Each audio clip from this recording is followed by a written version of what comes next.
Thank you very much. Thank you, Klaus, for that terrific introduction. I'm tempted to ask if you are the conductor, and to say that it is a very good thing if no one misses any notes, the piano or the orchestra. I want to applaud you for everything that you've done to put this World Economic Forum together and to make it a place where people come to share ideas, and ideas that can indeed lead to a better world. It is a wonderful gathering of civil society, of business, of great leaders from around the world, and also I note that you've also gone out of your way to include young people, and I thank you very much for your efforts.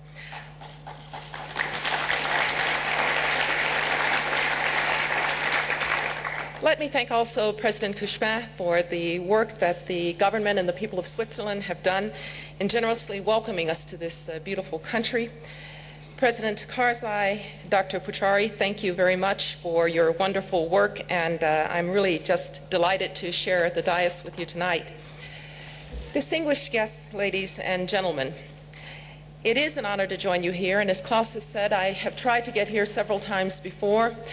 I was determined to make it as Secretary of State, and I guess I can say better late than never, Klaus. I spoke at the forum by video in 2006, and I had the pleasure last year of receiving a group of young global leaders at a first ever U.S. policy summit. And so I understand that some of them are here today. It's a wonderful legacy that you're leaving, Klaus, in bringing these young people in. I was thinking about what I was going to say tonight, and I've been watching the news, and I've been looking at the images on television, and I've reflected on the events of the day. And of course, what comes front and center for all of us is the turbulence, political and economic, in our world.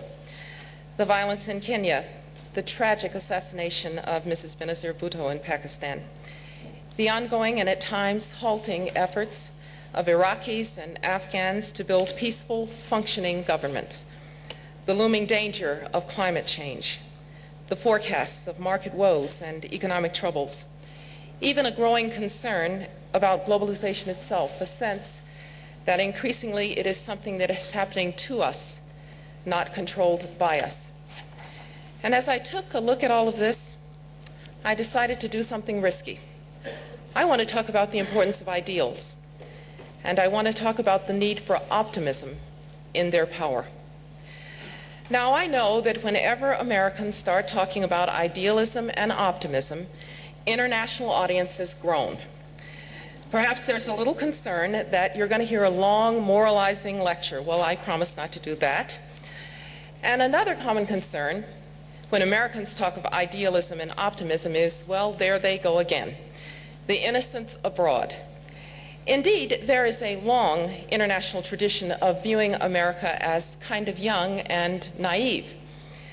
Well, in our defense, I would say we're not that young. And if you're tempted to think that we are naive, then you should hope that Bismarck was right when he said, "God has a special providence for fools, drunks, and the United States of America." Seriously, though, I recognize that there is a climate of anxiety in our world today, and it is tempting for many people to turn inward, to secure what they have, and to shut others out.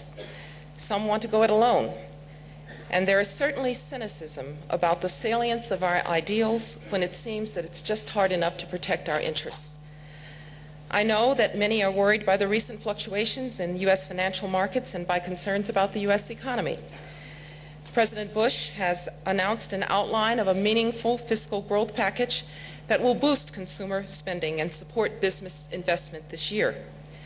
My colleague, Hank Paulson, who had hoped to be with you, is leading our administration's efforts and working closely with the leaders of both parties in Congress to agree on a stimulus package that is swift, robust, broad-based, and temporary. The U.S. economy is resilient, its structure is sound, and its long-term economic fundamentals are healthy. And the United States continues to welcome foreign investment and free trade.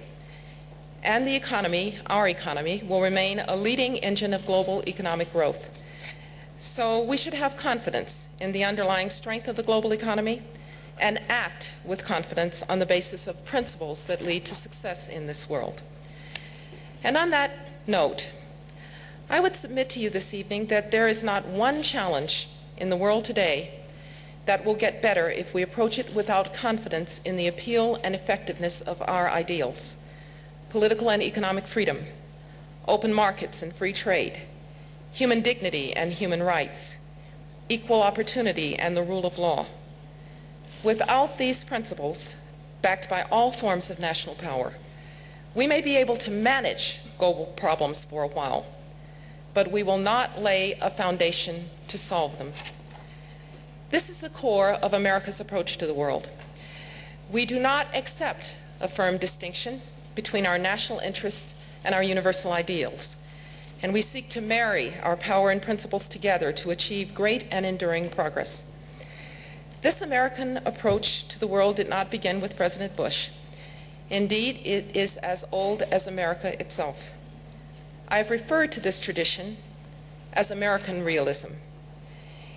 It was American realism that enabled the United States to come into being in the first place. It was American realism that led us to rally our allies to build a balance of power that favored freedom in the last century. And in this century, it is this American realism that shapes our global leadership in three critical areas that I'd like to talk about tonight: the promotion of a just economic model of development, the promotion of a freer, more democratic world, and the role of diplomacy in overcoming differences between nations. First, let us take development. Amidst the extraordinary opportunities of the global economy, which we will talk about here, the amount of deprivation in our world still remains unacceptable. Half of our fellow human beings live on less than $2 a day. That's simply not acceptable in a civilized world. But as we approach the challenges of development, let us remember that we know what works.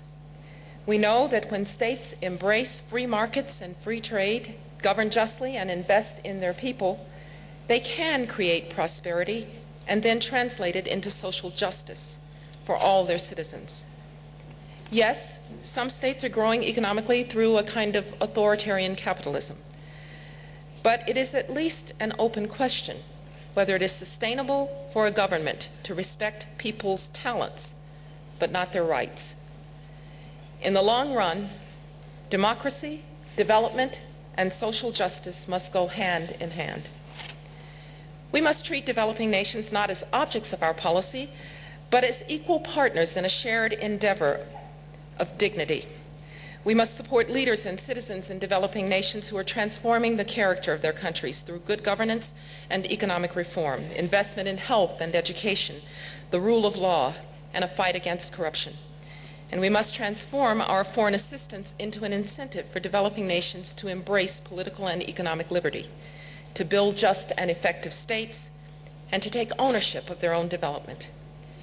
In recent years, the United States has been trying to put these principles into practice in our core development policies. Indeed, under President Bush and with the full support of our Congress, the United States has launched the largest international development effort since the Marshall Plan. We have met or are clearly on course to meet all of our international commitments to increase official development assistance. Since 2001, we have doubled our assistance to Latin America. We've quadrupled it for Africa, and we've tripled it worldwide, all while reforming it better to support responsible policies of developing states. We have put $7.5 billion into our Millennium Challenge Account initiative, which is rooted in the ideals of the Monterey Consensus. And we have launched historic efforts to combat malaria and HIV/AIDS. In fact, President Bush's emergency plan for AIDS relief is the largest effort ever by one nation to combat a single disease. But more and better aid has to be accompanied by the global expansion of free and fair trade. It isn't easy, I will tell you, it is not easy for the American president to advocate free and fair trade at a time of growing economic populism. Yet, President Bush remains committed to completing a successful Doha round, and my colleague, Susan Schwab, who is here tonight in Davos, is working hard to do just that. The President has pledged that the United States will eliminate all tariffs, subsidies, and barriers to free flow of goods and services, including agriculture, as other nations do the same. And we expect our partners to join us in finding a way to make Doha a success. If we are to continue expanding global economic growth, we also need to find a new approach to energy and the environment. If we proceed on our current course, we have an unacceptable choice. Either sacrifice global economic growth for the health of our planet or sacrifice the health of our planet for fossil fuel-led growth. We cannot do that. We have to reject this course and work instead to cut the Gordian knot of fossil fuels, carbon emissions, and economic activity. I want to assure you that we Americans realize how central a solution to climate change is to the future health and success of the international system. And we will be tireless in helping to lead the search for that solution through the UN Framework Convention and through the major economies meetings that President Bush proposed, the first of which we hosted past September. As we work for a more just economic order, we must also work to promote a freer and more democratic world, a world that will one day include a democratic Cuba, a democratic Burma, and a fully democratic Middle East. Now, this emphasis on democracy in the Middle East is controversial, I admit.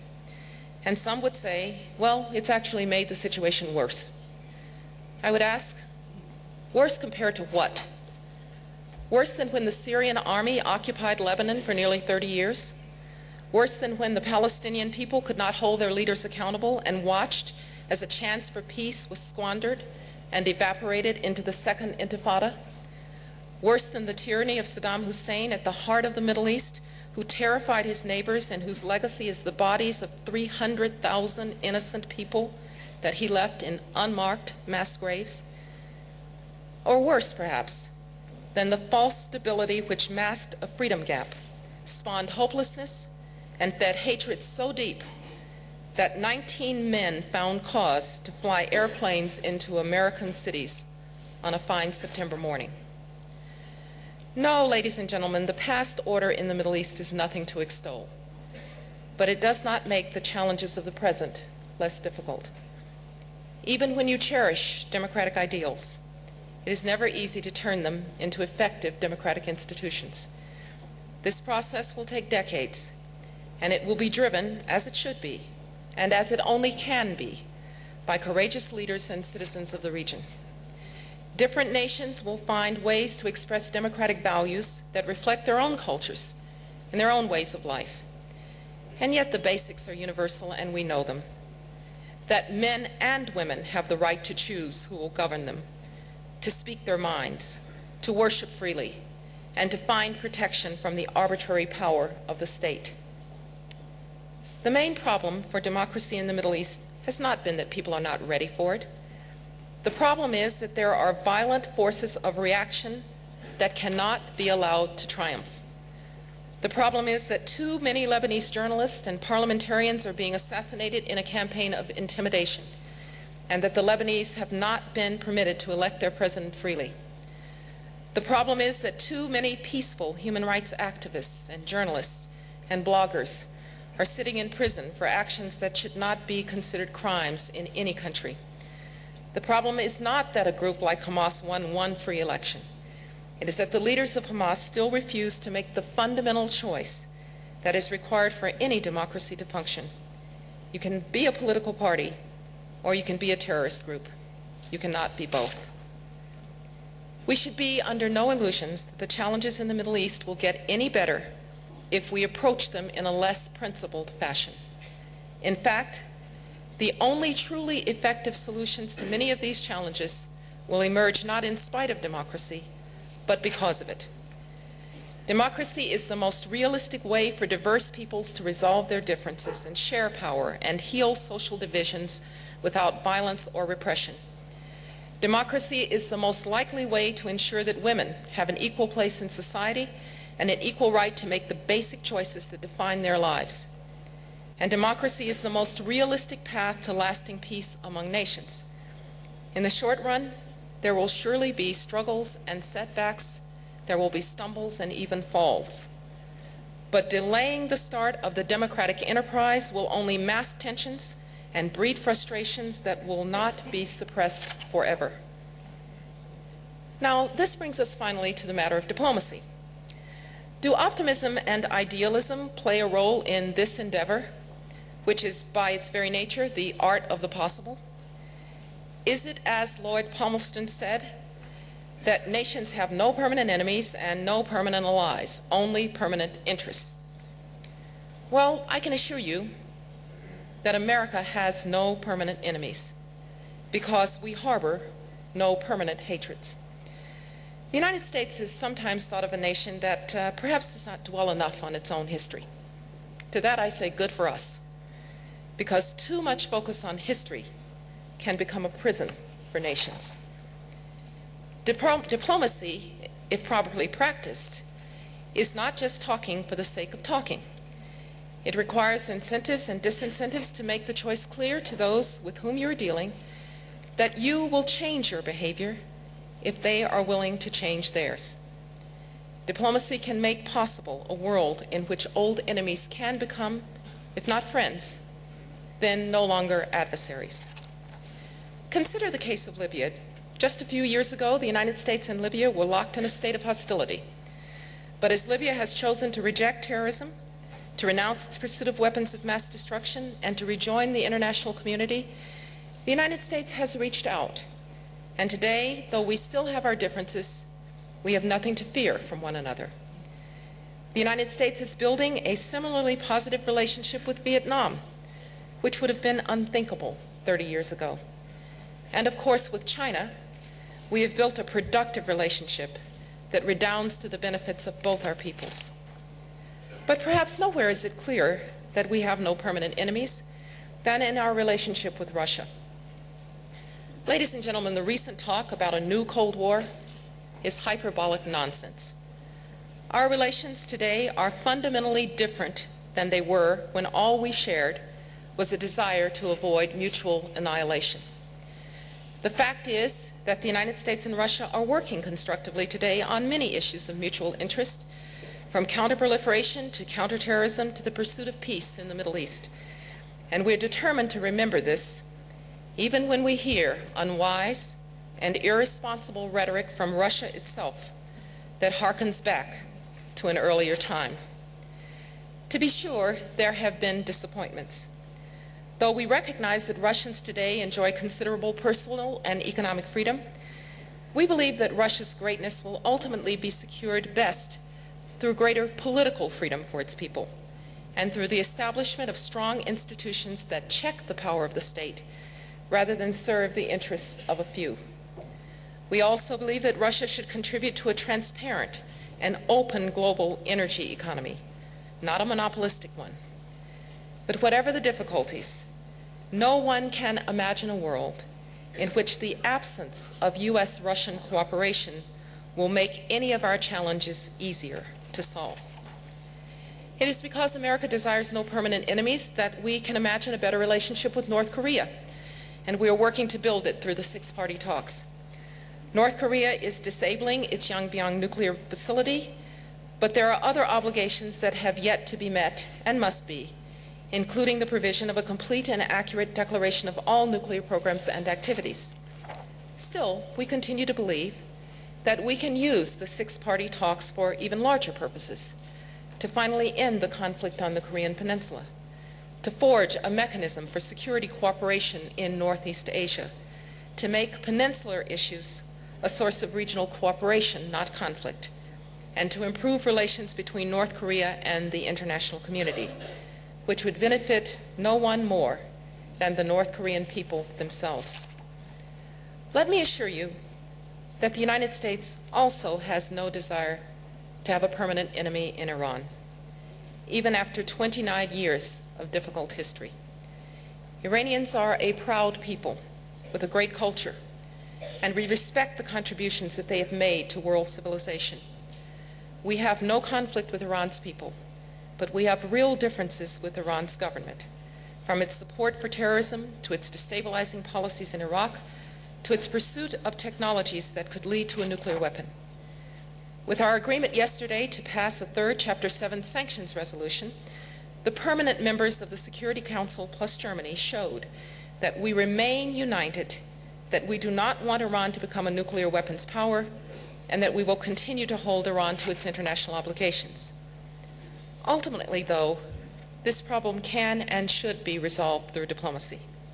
Should Iran suspend its uranium enrichment and reprocessing activities, which is an international demand, not an American one, we could begin negotiations, and we could work over time to build a new, more normal relationship, one defined not by fear and mistrust, but growing cooperation, expanding trade and exchange, and the peaceful management of our differences. Our confidence that there are no permanent enemies also gives us hope that two states, Israel and Palestine, will one day live side by side in peace and security. The Annapolis process will support the bilateral efforts of Prime Minister Olmert and President Abbas to end the conflict between their peoples. But we must not lose sight of what that peace will really mean. Peace will mean that Palestinians will never again suffer the humiliations of occupation and wasted hours spent in checkpoints, and will instead be free to work and prosper in a state of their own. Peace will mean that Israelis, who have so justly and proudly defended the Jewish state for the past 60 years, will finally see their right to exist affirmed and accepted by their neighbors. And peace will mean that the hatreds born of this now 60-year-old conflict will pass away with this current generation, not be passed on to infect new ones. All conflicts must end, and nations need not have permanent enemies. But Lloyd Palmerston was wrong on the other part of that quote, that nations have no permanent allies. The United States has permanent allies. They are the allies with whom we share values, allies like Japan and South Korea and Australia, the allies we have in our own hemisphere, and of course, the allies that we have across this continent, within NATO and the European Union. Let me speak for just a moment about this extraordinary alliance called the Transatlantic Alliance. The United States expects a lot of our allies, and our allies expect a lot of us. And the alliance has endured recent frictions, but it has never fractured. And the Transatlantic Alliance is defined today not by the differences between us, but by the work we do together to support the global success of our shared ideas, most importantly in Afghanistan. I recognize that this is not easy work. We have all struggled to master the challenge of counterinsurgency, of marrying our civilian reconstruction and development efforts with our military operations. NATO is not performing perfectly. Neither is America. And our publics need to be told honestly that we are engaged in a real war in Afghanistan, that there will be sacrifices, that this is not just a peacekeeping operation, and that the stakes could not be higher for the Afghan people, for our alliance, and for international security. But for all the challenges that NATO is facing, let us remember how far we have come. I remember when NATO saw the world in two parts. There was Europe, and then there was out of area, which was pretty much everything else. So who could have imagined that 7 years ago that our allies today would be training troops in Iraq, providing airlift in Darfur, and rooting out terrorists in places like Kandahar. These are increasingly the challenges of the 21st century, and I am optimistic that NATO will meet them, just as it met the challenges of the last century. It is true, ladies and gentlemen, that optimism and confidence in our ideals are perhaps a part of the American character, and I admit that this can make us a somewhat impatient nation. Though we realize that our ideals and our interests may be in tension in the short term, and that they are surely tested by the complexities of the real world, we know that they tend to be in harmony when we take the long view. Like any nation, we have made mistakes through our history, and we're going to make them again. But our confidence in our principles and our impatience with the pace of change is also a source of our greatest successes. And this will ensure that the United States remains a strong, confident, and capable global leader in the 21st century.